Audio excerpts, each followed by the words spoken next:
Bom dia, gente, tudo bom? Sejam todos bem-vindos ao quinto ciclo de palestra da Shell Format. Hoje nós teremos a palestra intitulada Como se preparar para a seleção do mestrado, que será ministrada pela professora Valéria Castro. Primeiramente, seja bem-vindo, professora. Muito obrigado por aceitar o nosso convite. É satisfação ter a sua importante contribuição no nosso evento. Eu espero que esse seja o primeiro de outros contatos e parcerias que a gente pode fazer, tá bom? Então, novamente agradeço. Você pode iniciar a sua palestra. Bom dia a todos. Eu que agradeço o convite, de estar aqui, a satisfação, poder compartilhar um pouquinho da minha experiência. E como o Rafael já falou, o nosso tema de hoje é como se preparar para a seleção de mestrado. Então, quem é a professora Valéria? Eu me chamo Valéria Milena Dantas de Castro, sou formada em Ciências Biológicas e Licenciatura pela Universidade Federal de Campina Grande. Fiz meu mestrado em Biologia Estrutural e Funcional pela Universidade Federal do Rio Grande do Norte e atualmente faço doutorado em Biociência Animal pela Universidade Federal de Pernambuco.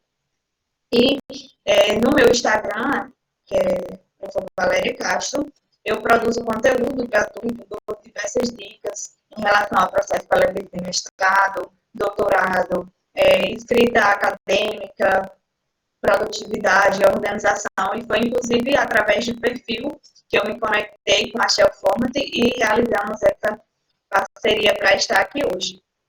Além desse trabalho que eu faço, eu também tenho um curso que é do projeto de publicação científica, que no final eu vou falar um pouquinho mais sobre ele para vocês. E a minha missão com esse trabalho é encurtar o caminho de tentativa e erro de estudantes que estão na graduação e ensinar o que a universidade exige, mas muitas vezes não ensina da maneira adequada.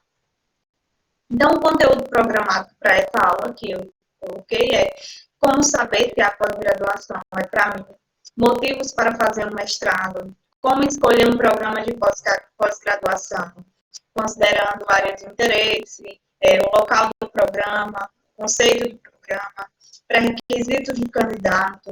Vou falar também um pouquinho sobre a escolha do orientador de mestrado.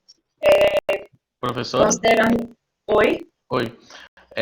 Porque a sua apresentação não está aparecendo, só está o slide, só que não está aparecendo para todo mundo.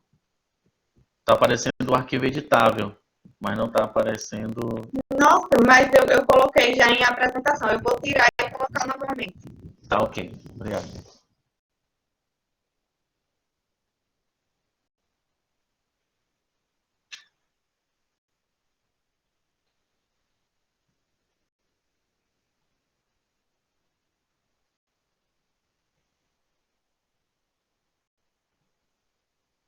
Agora eu coloquei a tela inteira para ver se não tem problema.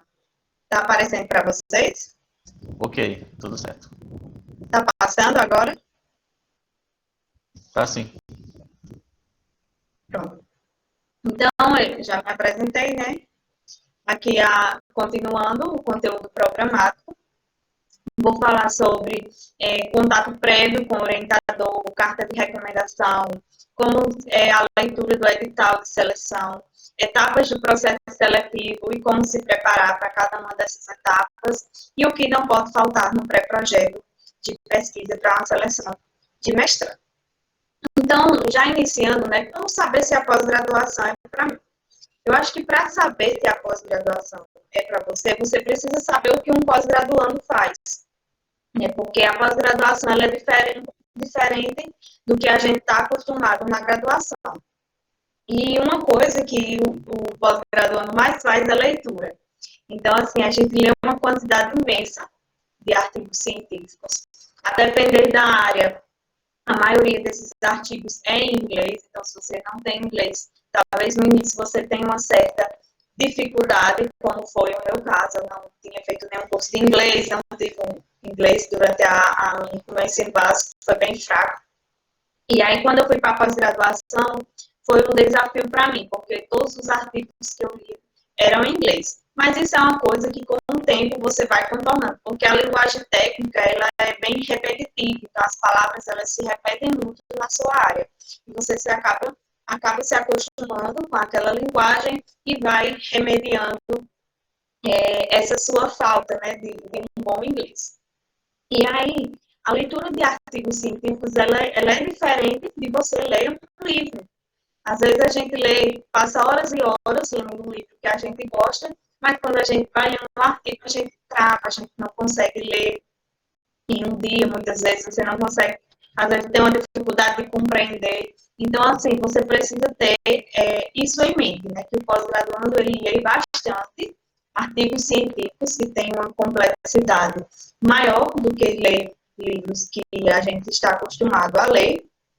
Outra coisa, na pós-graduação, o que a gente mais faz é se comunicar. A gente apresenta uma quantidade muito grande de seminários. Geralmente, esses seminários são de artigos científicos, que apesar dos artigos científicos serem em inglês, você pode apresentar em português. E aí a gente precisa desenvolver essa habilidade de comunicação, porque tanto vai ter apresentações para as disciplinas, na minha experiência, tanto no mestrado como no doutorado, a maior parte das avaliações são através de seminários. Então, nunca fiz uma prova, nem no mestrado, depois que eu entrei, né, depois da seleção, e no doutorado também nunca fiz prova, sempre as avaliações eram através de seminários. Então, você precisa desenvolver essa habilidade de se comunicar. Os seminários diferentes da graduação não é em grupo, então, na maioria das vezes, vão ser individual. Tem uma arguição, então você tem que estar preparado para isso. Quando os professores vão lhe fazer perguntas, os seus colegas também vão ter que fazer perguntas, porque você, além de ser avaliado enquanto você está apresentando e respondendo as questões, você também é avaliado quando você está assistindo e fazendo perguntas para o seu colega que está apresentando. Então, você precisa ter também isso em mente. Outra coisa importante é que você precisa desenvolver a habilidade de trabalhar em equipe. Na pesquisa, tudo depende muito de colaborações. E isso também vai variar em cada área, mas na minha área, que é a área de pesquisa básica, tudo depende muito de colaboração. Então, é um laboratório que tem um anticorpo que eu preciso, a gente faz colaboração. É uma pessoa que está fazendo uma análise que eu vou precisar, mas que eu ainda não sei, então eu vou precisar da ajuda daquela pessoa. Então, é um trabalho muito colaborativo, onde você ajuda pessoas e também é ajudado. E, na maioria das vezes, você vai trabalhar em um laboratório que já tem outros alunos de iniciação científica, alunos de doutorado, alunos de pós-doutorado, outros mestrandos. Então, é necessário que você saiba trabalhar em equipe para que tenha o melhor êxito na sua dissertação, né, no desenrolar do seu projeto de pesquisa. Além disso, uma coisa que é importante vocês saberem é que no mestrado são apenas 2 anos. É um período muito curto, considerando a quantidade de coisas que a gente faz, porque nós vamos ter disciplinas obrigatórias, que se você é bolsista é uma responsabilidade ainda maior, porque geralmente quem é bolsista precisa pagar todas as disciplinas obrigatórias no primeiro ano do curso. Aí teremos também qualificação, que é quando você vai apresentar os resultados preliminares da sua pesquisa. Temos proficiência, que você precisa fazer em uma língua estrangeira. Temos os estágios da docência, onde você vai dar aula para turmas de ensino superior. Então, assim, são várias etapas que você vai precisar fazer, tudo isso em um curto período de tempo. Então, você vai precisar lidar também com essa pressão em relação ao tempo e também em relação à escrita em si, porque alguns programas de pós-graduação, eles exigem que o aluno ele vá defender já com um artigo submetido, um artigo publicado. Então, você precisa saber de todas essas coisas para saber se realmente a pós-graduação é para você, se realmente você está disposto a fazer tudo isso. E aí, quais os motivos que levam a fazer um mestrado? Né? Existem vários motivos. Algumas pessoas querem fazer um mestrado apenas para aumentar o seu salário. Às vezes já tem um emprego, já é concursado. Quero fazer um mestrado para aumentar o meu salário. Tudo bem. Outras pessoas querem fazer um mestrado apenas para se especializar em uma área específica, têm interesse de saber mais de determinados área e desejam fazer um mestrado. Outras pessoas fazem porque querem ser docentes universitários, que foi o meu caso. O que me motivou a fazer o mestrado foi o desejo de ser professora universitária. Outras pessoas querem ser pesquisadores. E aí, para pessoas que querem ser apenas pesquisadores, o meu conselho é que repense. Porque, pelo menos aqui no Brasil, não tem emprego só para pesquisador, né? Talvez em um futuro próximo tenha, mas geralmente as pessoas que fazem mestrado e doutorado, elas vão para universidades, que é onde se concentra a pesquisa, porém elas não fazem só pesquisa, elas fazem pesquisa e também atuam como docentes. Então, assim, o meu conselho é que não faça apenas por fazer uma graduação, porque exige investimento de dinheiro, exige tempo, exige esforço. E aí você pode até dizer, mas o meu mestrado é na universidade pública, eu não vou pagar por ele. Mas você vai ter custos, talvez você tenha que mudar de cidade. Então, assim, vai ter todo um custo que você vai precisar de dinheiro para investir na sua formação. Gente, qualquer pergunta pode me interromper, porque como eu estou com a tela cheia, né, eu não consigo ver, não sabe, nem o chat. Então, se vocês tiverem alguma dúvida, vocês podem me interromper. E aí a gente entra no ponto de como escolher uma pós-graduação. Para escolher uma pós-graduação, é importante considerar alguns pontos, como linha de pesquisa, de seu interesse.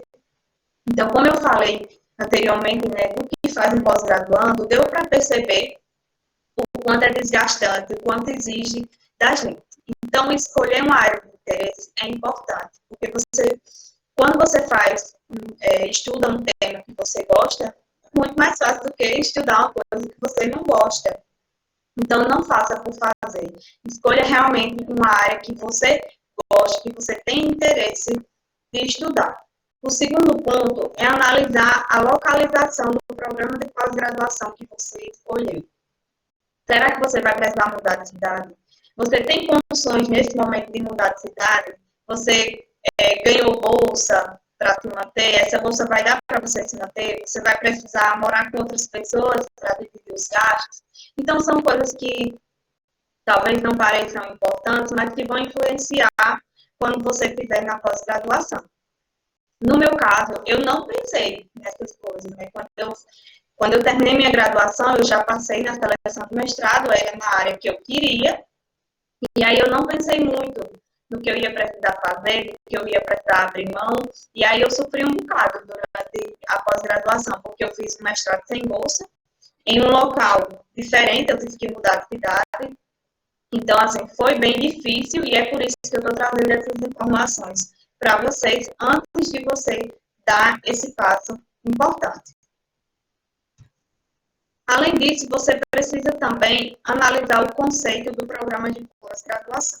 E o que é o conceito do PPG? O conceito é uma nota que é atribuída pela CAPES. Então, de 3 em 3 anos, antes era de 4 em 4 anos, agora é uma avaliação trienal, a CAPES ela avalia todos os programas de pós-graduação do Brasil e atribui uma nota. E essa nota ela é importante porque é a partir dessa nota que o programa ele recebe mais bolsas, ele recebe mais fomento ou ele deixa de receber. Então, programas que têm notas maiores, eles têm menos chance de perder bolsas. Então, como vocês devem ter visto, acho que há um ano atrás, mais ou menos, teve um corte de bolsas e um remanejamento dessas bolsas. Os programas que tinham a nota 3, 4, 5 perderam bolsas para programas que têm uma nota maior. Então, imagina aí, você está no programa de pós-graduação e você precisa daquela bolsa para se manter em outra cidade, ou até mesmo na sua cidade, e você perde essa bolsa. Então, é importante analisar isso antes de escolher o programa de pós-graduação. Outra coisa importante é você analisar bem o edital dessa seleção, para ver se você preenche todos os requisitos para fazer essa seleção. Analisar também o regimento do programa de pós-graduação, para saber o que o programa espera do aluno depois. Isso é importante até quando você for nas etapas seguintes de arguição, porque a banca ela espera que você conheça aquele programa, que você saiba o que eles esperam de você para que você possa se adaptar melhor ao programa de pós-graduação. E aí, para você analisar a nota do programa, você vai pesquisar pela plataforma Sucupira, no Google, vai em avaliação quadrienal e vai ver a última avaliação que teve, que eu acho que foi a de 2017. E aí você vai colocar aqui, vai buscar pela área de seu interesse e vai ver a nota desse programa, o conceito. E aí, depois que você... eu escolhi o programa de pós-graduação. Agora é hora de escolher um orientador. Nem sempre você já tem um orientador. Como no meu caso, eu mudei de cidade tanto para fazer o mestrado quanto para fazer o doutorado. Então, quando eu mudei para fazer o mestrado, eu não conhecia ninguém na instituição. Não tinha orientador. E eu fiz o processo seletivo sem ter um orientador já definido, porque eu não conhecia ninguém e eu também não procurei. Eu deixei para procurar orientador só depois que eu passei na seleção. E aí eu tive um pouco de sorte, porque em algumas seleções, quando você não tem um orientador, você é desclassificado. E isso aconteceu comigo em uma seleção de doutorado. Eu fiz 2 seleções de doutorado, aqui eu fui aprovada, que atualmente eu estou vinculada, e outra que foi lá na UFRN. E aí, na primeira etapa, que era o projeto, eu fui aprovada, mas quando foi na arguição do projeto, que eles viram que eu não tinha orientador, eu tirei uma nota bem baixa. Então, eu fui praticamente desclassificada por conta que eu não tinha procurado um orientador.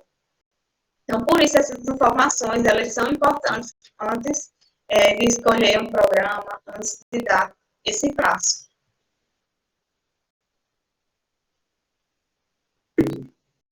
Para escolher o orientador, eu recomendo que vocês busquem os docentes que tem no programa, né? Lá no site do programa vai ter todos os docentes. Vocês precisam ver as linhas de pesquisa, precisam também ver o currículo desses professores para ver qual que se adequa mais ao tema que você quer pesquisar, ao seu projeto de pesquisa, se você já tem um projeto, ou se você deseja desenvolver um projeto e já tem um tema específico. Então, você precisa escolher um professor que se adeque ao tema que você quer pesquisar para que ele realmente contribua com o seu trabalho. Outra coisa, se você não conhece o orientador, como foi o meu caso, tanto no mestrado como no doutorado, você pode tentar um contato prévio, onde você vai enviar um e-mail, vai sugerir uma reunião, para conversar sobre uma possível orientação e até mesmo já uma adequação do seu projeto de pesquisa. Uma coisa que eu fiz na minha seleção de doutorado foi também pedir para uma professora minha da graduação enviar uma carta de recomendação para o meu orientador, porque eu não conhecia ele, né, eu escolhi ele porque era a linha de pesquisa que se encaixava no meu projeto. E aí, essa minha professora, que eu fui monitora dela, ela conhecia o meu possível orientador. E aí eu pedi para ela fazer uma carta de recomendação. Ela fez, ele leu. Porque muitas vezes você vai mandar um e-mail, mas o professor nem vai ler. Então, assim, uma carta de recomendação de um outro professor pode ser importante nesse processo. E outra dica minha é que você não crie muita expectativa em relação ao orientador. O que eu mais vejo em relação aos pós-graduandos é reclamar do orientador. O orientador não me orienta, o orientador não tem tempo para mim, o orientador não faz isso, não faz aquilo. Não crie expectativas, porque o orientador é mais por questões burocráticas, porque nem sempre ele vai orientar. Então, assim, o trabalho é seu, quem precisa fazer é você, e você vai ter que ter proatividade de correr atrás, de estabelecer colaborações e desenvolver o seu trabalho. Em relação à leitura do edital. Então, você já escolheu um programa, já escolheu um possível orientador, agora é hora de você ler o edital. Se a seleção não está aberta ainda, você pode pegar um edital de uma seleção anterior, que isso é muito bom, porque você vai poder se preparar com antecedência. Então, você precisa ler esse edital atentamente para ver todas as informações, que realmente você preenche os pré-requisitos. Se você ainda está na graduação e quer fazer a seleção de pós, você está no finalzinho, como foi o meu caso, né? Eu fiz e, como eu ainda não tinha terminado o semestre, eu tive que abrir um processo. Quando eu fui aprovada, eu tive que abrir um processo para colaborar de forma antecipada. Então, você tem que estar atento a isso para dar tempo você entregar o seu certificado e o grau para pós-graduação e assim realizar a sua matrícula. É importante também você ver no edital a tabela que sempre vem de pontuação da prova de títulos, onde tem todas as atividades que são pontuadas, e aí você organizar os seus certificados na ordem da pontuação que aparece no edital e colocar apenas o que o edital pede. Então, se o edital não pede que você coloque participação em eventos, não coloque, porque vai ser só para encher linguiça e não vai servir de nada. Então, facilite a vida das pessoas que vão avaliar o seu currículo e deixe tudo organizadinho para facilitar para eles. Em relação às etapas do processo seletivo. O processo seletivo, ele geralmente conta com etapas eliminatórias e etapas classificatórias. Onde as etapas eliminatórias geralmente é uma prova de língua estrangeira, que no mestrado, na maioria das vezes, em inglês. Pode ter uma prova de conhecimentos específicos da sua área e pode também ter um pré-projeto e a apresentação desse pré-projeto. Em relação às etapas classificatórias, geralmente é a prova de títulos, onde eles vão avaliar o seu currículo de forma comparativa com os outros candidatos. Então, quem tem uma produção científica maior vai receber uma nota 10 e os outros vão ser corrigidos de maneira comparativa com a pessoa que teve a nota máxima no seu currículo. A prova de língua estrangeira e proficiência. Geralmente, no processo seletivo, você faz uma prova de língua estrangeira, no mestrado em inglês e no doutorado em espanhol. Essa prova é basicamente para ver a sua compreensão de outro idioma. Então, eles colocam abstracts de artigos científicos da sua área. Na minha área, no caso, foi morfologia, eram 2 abstracts no mestrado.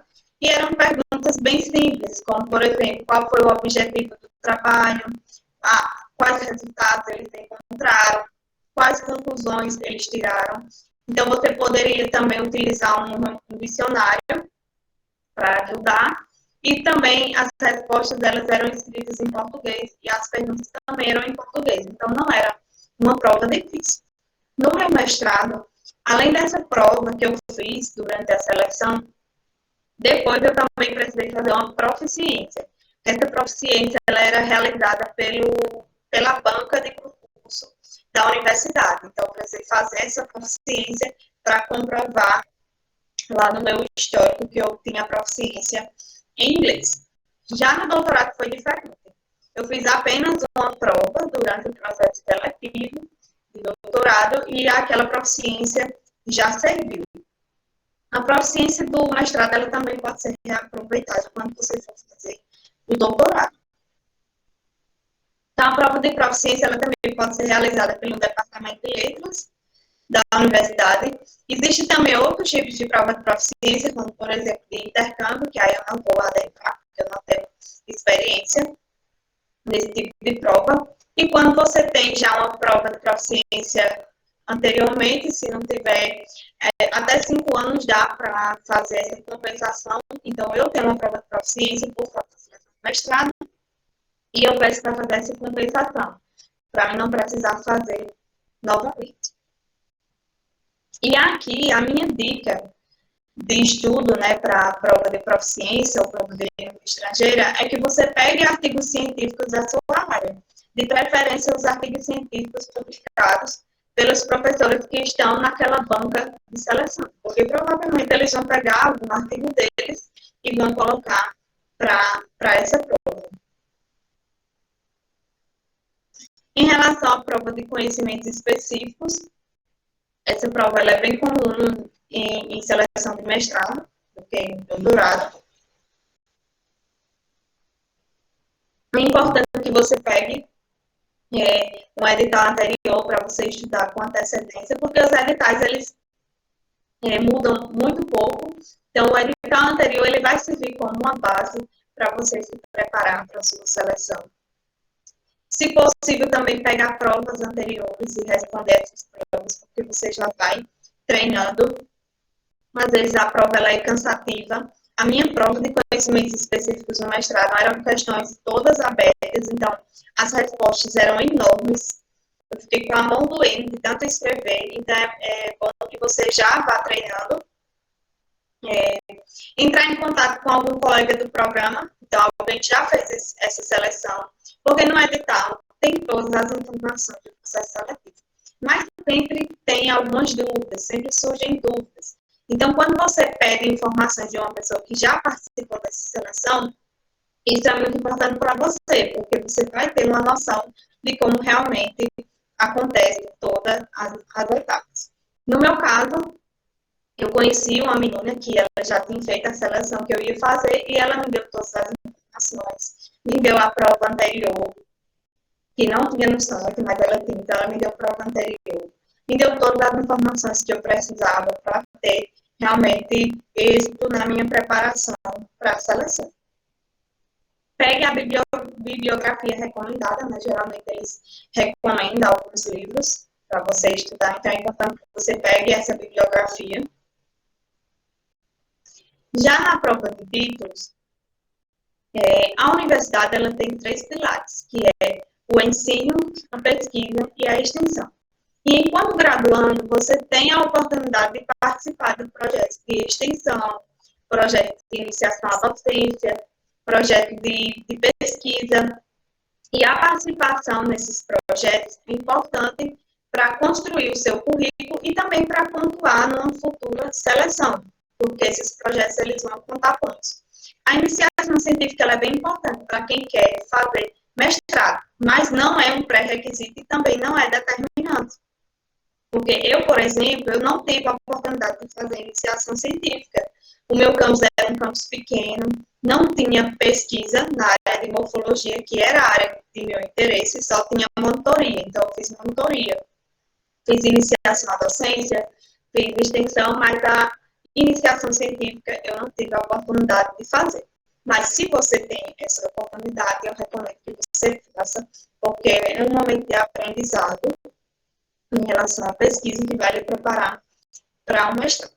Então, essas experiências elas vão contar pontos no seu currículo, na prova de títulos, e você pode também pontuar de uma segunda forma, que é transformar essas experiências em publicações científicas. Você pode fazer relato de experiência, relato de caso, pode fazer resumo simples, resumo expandido, artigo completo, publicar em eventos, simpósios, congressos, revistas, e assim você vai transformar suas experiências em publicações que vai contar muito mais no seu currículo do que a experiência em si nos projetos.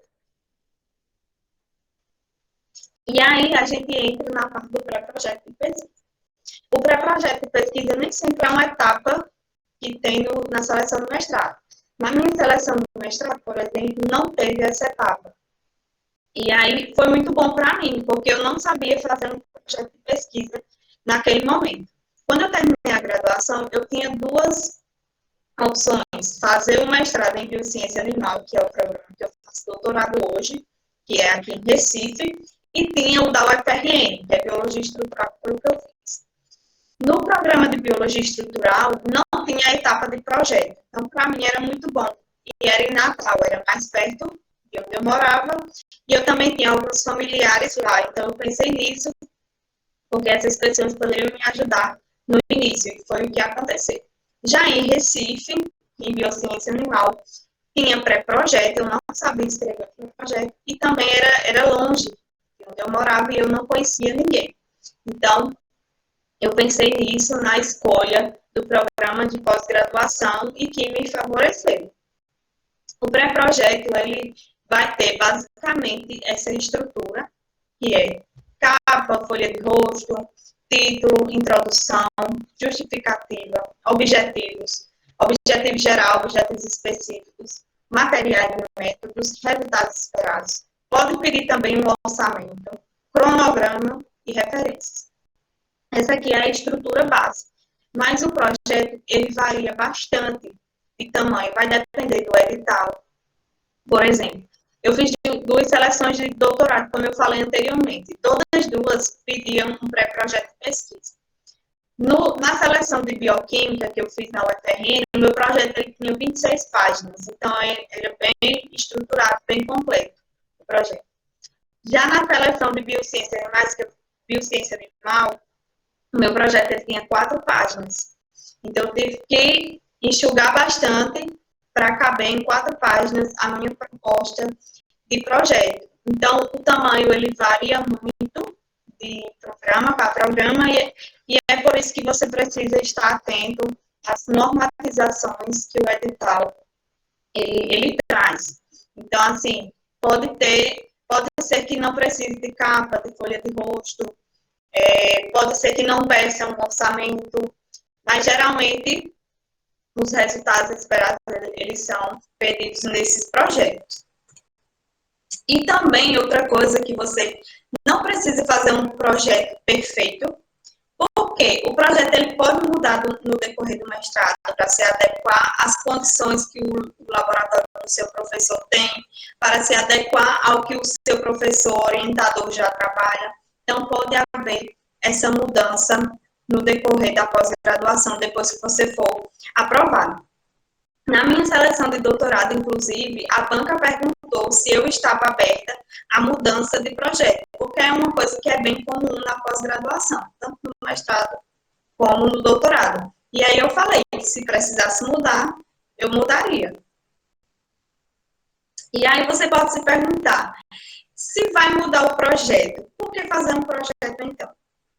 Então, é importante fazer um projeto porque a banca ele quer avaliar se você tem a capacidade de escrever um pré-projeto, de estruturar, de gerir o tempo, de gerir aquele projeto, porque quando você faz um cronograma, para 2 anos, no caso, você está mostrando sua capacidade de gestão de tempo, você está mostrando o seu plano de ação. Então, o pré-projeto, ele basicamente é para ver a sua capacidade de estruturar um projeto e também de avaliar se a sua proposta é relevante. E aqui eu vou falar um pouquinho mais sobre as seções do projeto, né?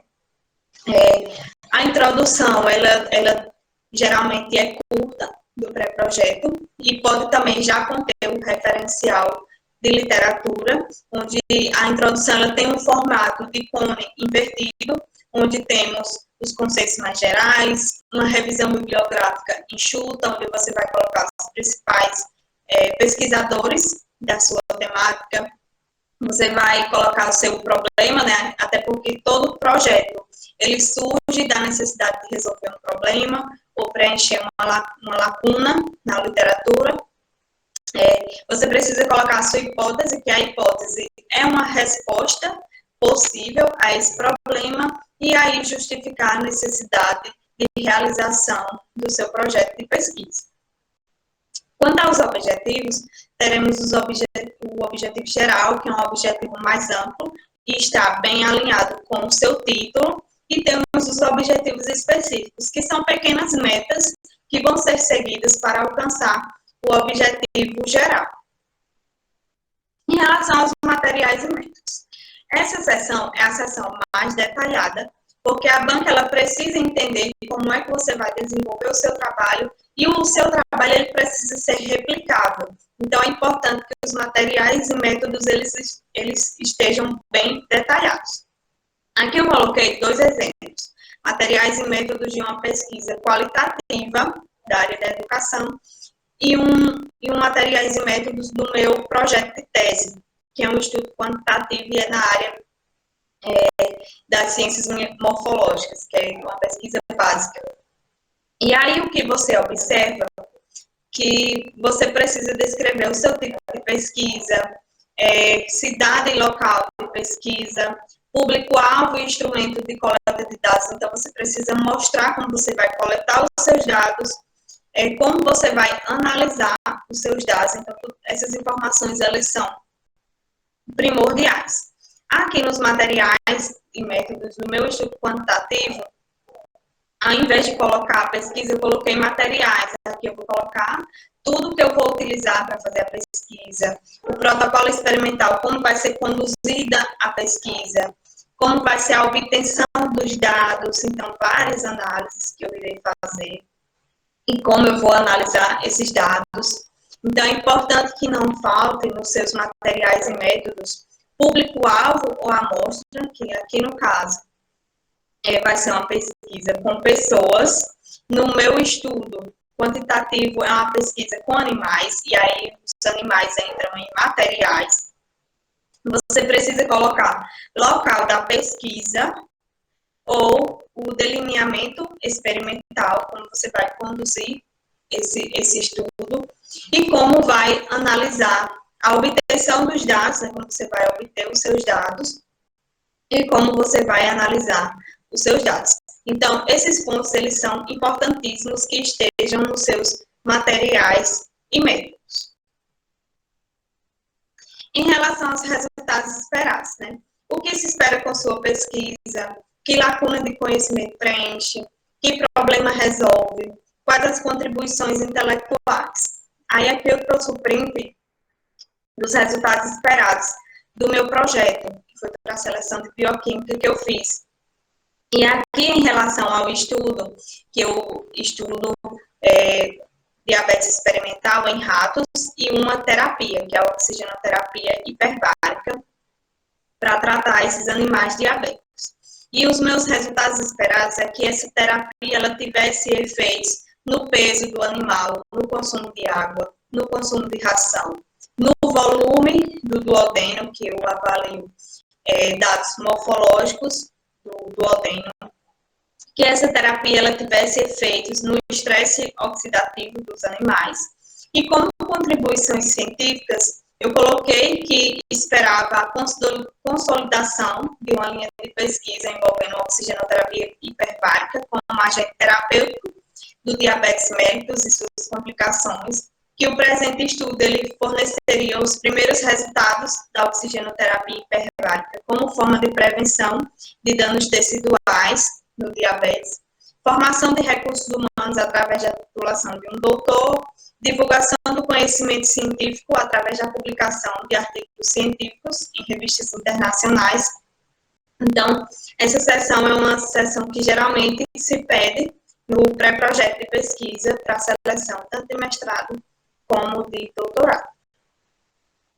E já no cronograma, o cronograma é uma parte também importante, pois é onde você precisa fazer um cronograma de acordo com o tempo de duração do mestrado, que é 2 anos, no caso do doutorado seria 4 anos, e aí você vai colocar todas as etapas da sua metodologia de coleta de dados, análise de dados, experimentos, escrita do seu trabalho, pode até colocar também quando você vai submeter o seu artigo, porque tem pós-graduação que exige que você defenda o seu trabalho já com o artigo submetido, quando você vai qualificar. Então, todas essas informações é importante que você coloque no cronograma, para que a banca ela avalie se você vai conseguir fazer tudo isso nesse tempo.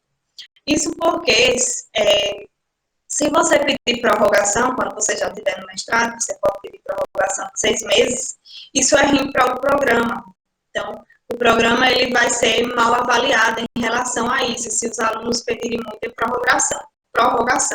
Se você termina antes do tempo, isso é bom para o programa, mas se você termina após o prazo, isso vai ser ruim. Então, é importante que você coloque tudo discriminado no cronograma, para que eles vejam que o seu projeto ele é execuível dentro daquele período de tempo. E além de você submeter o seu projeto para avaliação, você também pode ter a etapa de defesa desse projeto. Você vai fazer uma apresentação em slides para a banca do processo seletivo. E aí as minhas dicas para você não ficar como Fiuk, né, com o coração em zero, é que você faça slides atraentes, treine bastante sua apresentação para que você fique dentro do tempo estipulado, que geralmente é 10, 15 minutos. Estude muito o seu projeto para arguição, para que você se dê bem nessa etapa. E basicamente é isso, para que você se dê bem no processo seletivo. Você precisa se atentar bem a cada etapa para que você se prepare de forma adequada. E aí, para quem ainda não me segue, né, no meu perfil do Instagram, eu dou várias dicas em relação ao processo seletivo de mestrado, sobre escrita acadêmica. Quem quiser seguir para obter essas dicas. Também tem um curso que é do pré-projeto à publicação científica. Então, quem está com dificuldade de escrever um pré-projeto de pesquisa, no meu curso eu aprofundo mais toda essa parte de projeto. E é isso. Se vocês tiverem alguma dúvida, podem falar. Muito obrigado, professora. Foi excelente a sua palestra. Na verdade, tem bastante perguntas no chat. Você quer que eu vá lendo, você responda, ou você vai lendo e respondendo? Fica a seu critério. Eu posso ler. Tudo bem.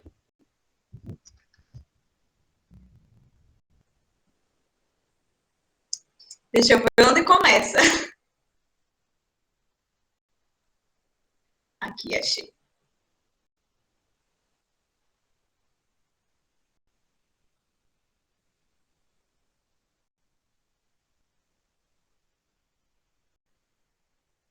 Sim, em relação ao seminário, né? Se o seminário apresenta inglês. Então, os artigos que eles disponibilizam é sempre em inglês, mas a apresentação você apresenta em português mesmo, tanto os slides como na sua fala. Deixa eu ver o que mais.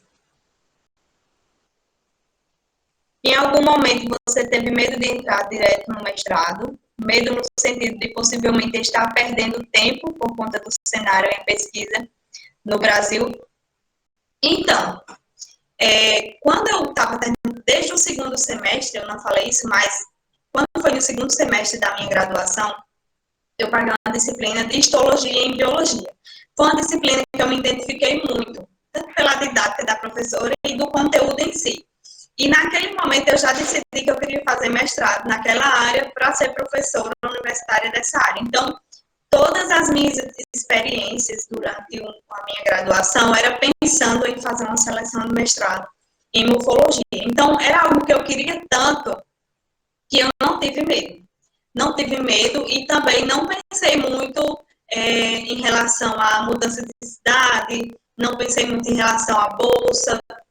E aí depois foi algumas coisas que me afetaram bastante financeiramente, né? Porque eu não tive bolsa, mudei de cidade, fiz o mestrado que eu queria, mas não foi fácil em relação, porque eu não tive bolsa e eu precisei mudar de cidade para uma cidade maior, que no caso era Natal. E aí eu não tive medo em relação ao cenário brasileiro na época, né? Mas eu acho que se é uma coisa que você quer, você não precisa ter medo. Você é quem faz a sua formação. Você é quem vai ditar o seu sucesso ou não. E hoje tem uma tendência de não só PhDs ir para a universidade como docente pesquisador. Já há uma tendência, alguns perfis já vêm falando de mudança de carreira, de transição de carreira, de pessoas que não se identificam com a pós-graduação e com o meio acadêmico, mas que utilizam o seu conhecimento altamente especializado, como mestrado e doutorado, e vão para a indústria, trabalhar em startups, em empresas. Então, também tem essa questão. Eu acho que medo a gente sempre vai ter, mas você não pode se limitar em relação a isso, porque sempre vai ter alguma coisa para você ter medo. Vai ser o governo, vai ser a concorrência. Então, assim, acho que a gente não deve se limitar em relação ao medo, né? Se tá com medo, vai com medo mesmo. Eu mesmo não me arrependo das escolhas que fiz. Apesar de no mestrado foi bem difícil, mas eu fiz o mestrado que eu queria. Eu poderia muito bem ter feito um mestrado em outra área, porque no campus que eu fazia graduação, tinha mestrado em genética. Só que não era algo que eu queria. Para mim era cômodo ficar lá? Sim, era cômodo, porque eu já morava lá. Mas eu escolhi fazer o que realmente eu gostava, que era morfologia. E aí não medi esforços para fazer. Graças a Deus deu certo, consegui. Hoje já estou no doutorado. Então, assim, se está com medo, mas é algo que você quer, vá com medo mesmo. Minha grande dúvida é sobre o meu currículo. Onde devo investir para ele se tornar atrativo? Palestras, eventos, cursos, especializações. Então, tudo isso vai contar no currículo, né? Eventos nem tanto. Especializações contam. Mas eu acho que se você termina uma graduação, se aí você fazer uma especialização, um mestrado, eu preferi fazer um mestrado logo. E aí suas experiências da graduação em projetos vão contar e você pode também transformar, se você ainda está na graduação, transforma essas experiências em publicações, leve resumos para eventos, faça artigos, porque as publicações científicas geralmente elas têm um peso maior do que experiências, experiências em projetos. Por exemplo, geralmente um artigo ele pontua 30 pontos, enquanto que uma monitoria você vai pontuar 1 ponto. Então, as publicações geralmente têm um peso maior na prova de títulos. Mas a prova de títulos, ela também não é predominante. Ela é apenas uma etapa classificatória. Ela pode ser importante em relação à bolsa, porque um pontinho, meio ponto, pode tirar você, pode colocar você mais abaixo numa classificação e perder a bolsa. Isso porque as bolsas, elas são distribuídas de acordo com a classificação. Então, se você passou nas primeiras colocações, você tem uma chance maior de ter bolsa. Na época do meu mestrado, eu passei nas últimas colocações e foi um período que teve corte de bolsa. Então, eu não ganhei bolsa por conta desse corte. E aí você pode pensar, mas meu currículo não é tão bom, não tenho tantas publicações. Você não precisa.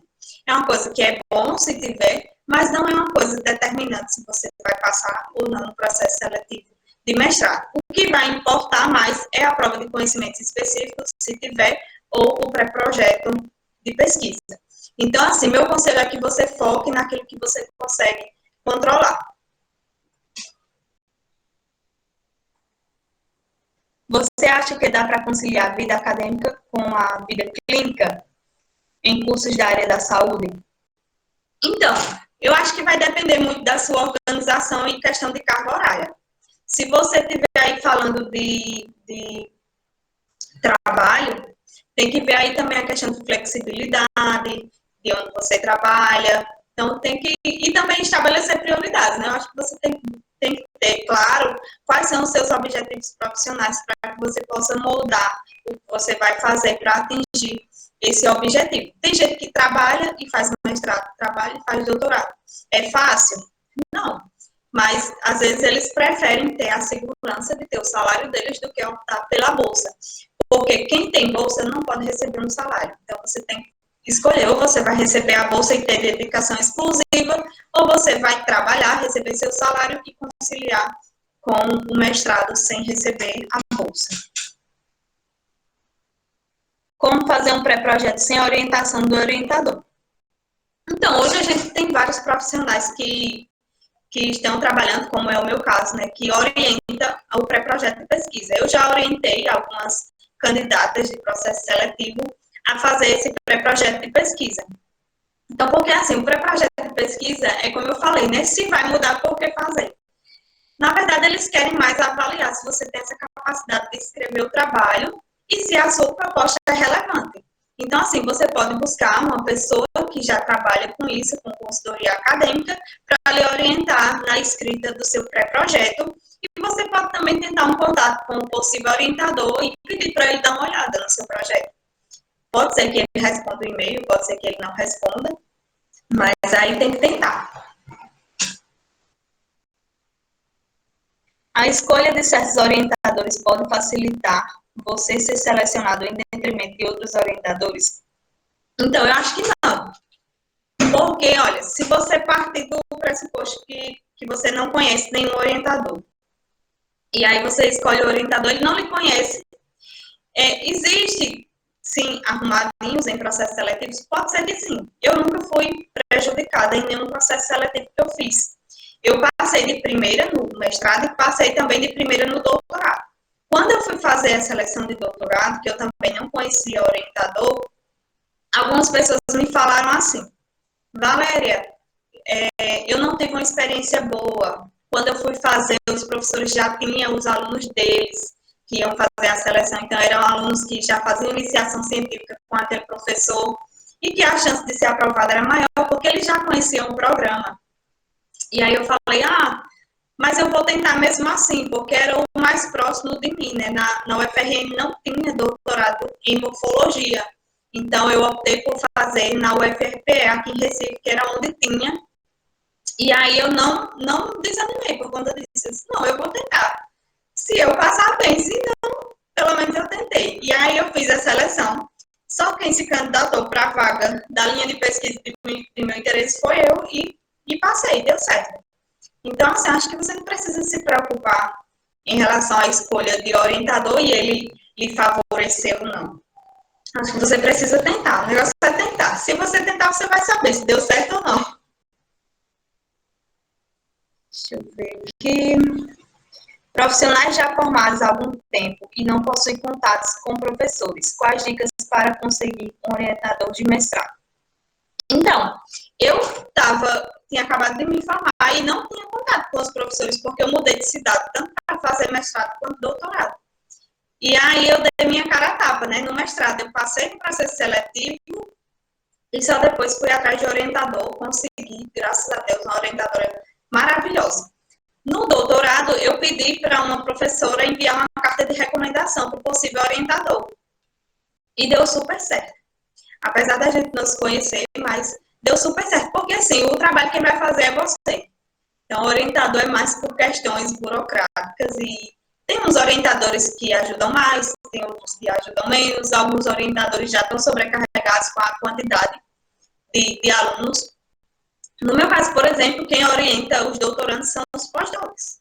E os doutorandos é quem orienta os ICs. Então, assim, há uma quantidade muito grande de gente no laboratório do meu orientador.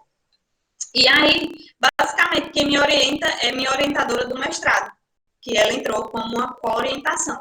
Aí você pode pegar a sua orientadora do TCC e, se você tiver um projeto com ela seja sua orientadora e o orientador da instituição seja apenas para questões burocráticas. Curso técnico em outras áreas são levados em consideração na avaliação do currículo? Então, isso vai depender muito do edital. Você precisa pegar o edital da seleção que você quer e ver lá no quadrinho, porque eles colocam todas as atividades que pontuam e a quantidade de pontos que recebe cada uma dessas experiências ou atividades. Nos editais que eu li, pontuava bastante quem tinha publicações. Como eu já falei anteriormente, as publicações elas têm um peso bem maior do que as experiências em si. Professora, se possível, disponibilize o slide para a gente. Disponibilizo. Tem a possibilidade de usar o TCC como ideia inicial do projeto de mestrado? Sim. Você pode pegar o seu TCC como base e ampliar o seu projeto e desenvolver o seu projeto de mestrado. E outra coisa que você pode fazer, que eu fiz, na seleção do meu doutorado, eu tinha pouquíssimo tempo para fazer o projeto. Não tinha tempo, eu estava qualificando a minha dissertação, não tinha tempo de escrever outro projeto. Então, eu peguei o meu projeto de mestrado e levei para a seleção de doutorado, como se ele não existisse antes. E fiz a seleção, passei. Se eu vou levar, quando eu passar, eu mudo de projeto. Eu já sabia que é muito comum a mudança de projeto. E deu certo. Passei na seleção. Quando eu passei, eu disse, professor, esse projeto é o meu projeto de mestrado. Eu vou mudar o projeto. Que eu já tinha um projeto em mente, que já estava começando a se desenvolver lá na UFRN. Então, assim, como eu não ia ter tempo de colocar no papel, eu aproveitei o meu do mestrado só para passar na seleção mesmo, e aí depois eu mudei. A participação como bolsista em programa formativo como PIBID e residência, eu acho. Conta a pontuação para a seleção do mestrado? Sim, conta. Eu fui aluna de PIBID, participei de projeto de extensão e de monitoria. Todos contam, independente se é bolsista ou se é voluntária. A experiência ela vai contar do mesmo jeito. Fazer um programa de mestrado com nota 7 pode trazer algum benefício além da bolsa para a minha formação? A meu ver, não tem diferença nenhuma. Assim, a diferença é que os programas com essas notas mais elevadas são programas que têm mais recurso. Então, dependendo da sua área, talvez seja importante você estar num programa que tenha mais recursos para você fazer um trabalho de melhor qualidade. Como você conseguiu passar no teste de proficiência sem saber inglês? Então, eu nunca tinha feito um curso de inglês.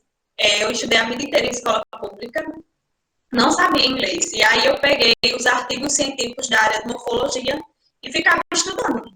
Então, eu li esses artigos, ficava traduzindo para pegar aquela linguagem técnica. E com o auxílio do dicionário, que era permitido na prova, eu tirei de letra. E era o meu maior medo, era não passar na prova de proficiência, mas foi a maior nota foi que eu tirei na prova de proficiência.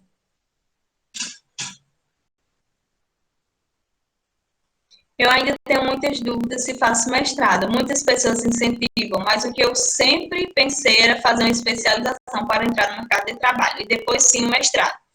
O que você indicaria? Então, eu acho que vai muito do seu objetivo. Se no momento você acha que uma especialização é melhor para o seu mercado de trabalho, faça especialização. Se você quer um mestrado e o doutorado, eu indico muito para quem quer seguir a carreira acadêmica como docente. Não que você vai fazer um mestrado e um doutorado e vai ser docente. Você pode ir para o mercado de trabalho, para a indústria, para startups, pode trabalhar em outras áreas, se você não se identificar com a docência e a pesquisa. Mas, assim, a pós-graduação é uma coisa tão desgastante, que exige tanto da gente, né? Então, não faça por fazer, faça ela com um objetivo claro, seja ganhar mais, seja fazer pesquisa, seja fazer, ser professor. Então, você precisa ter claro aí quais são os seus objetivos em fazer um mestrado ou fazer uma especialização. Se você quer ir para o mercado de trabalho, uma especialização eu acho super válida. Qualquer professor doutor da graduação pode orientar o mestrando? Sim. Ou ele deve estar vinculado? Não, aí ele pode orientar, mas ele precisa estar vinculado ao programa de pós-graduação. Porque para o professor doutor ele estar vinculado ao programa de pós-graduação, ele tem que ter uma produção científica específica que a pós-graduação exige para que ele se vincule após. Então, tem que ter uma quantidade aí de publicações específicas. O que é qualificar o mestrado? A qualificação é como se fosse uma preparação para a defesa. Então, você tem os seus resultados preliminares da sua pesquisa e você vai apresentar para uma banca de 3 professores, que é o seu orientador, e mais 2 membros, e você vai apresentar os seus resultados, eles vão corrigir, eles vão dar orientações para que você melhore o seu trabalho para a defesa. E, geralmente, antes de qualificar, você já tem que ter a proficiência. Então, é isso. Respondi todas as questões. Se tiverem mais alguma dúvida...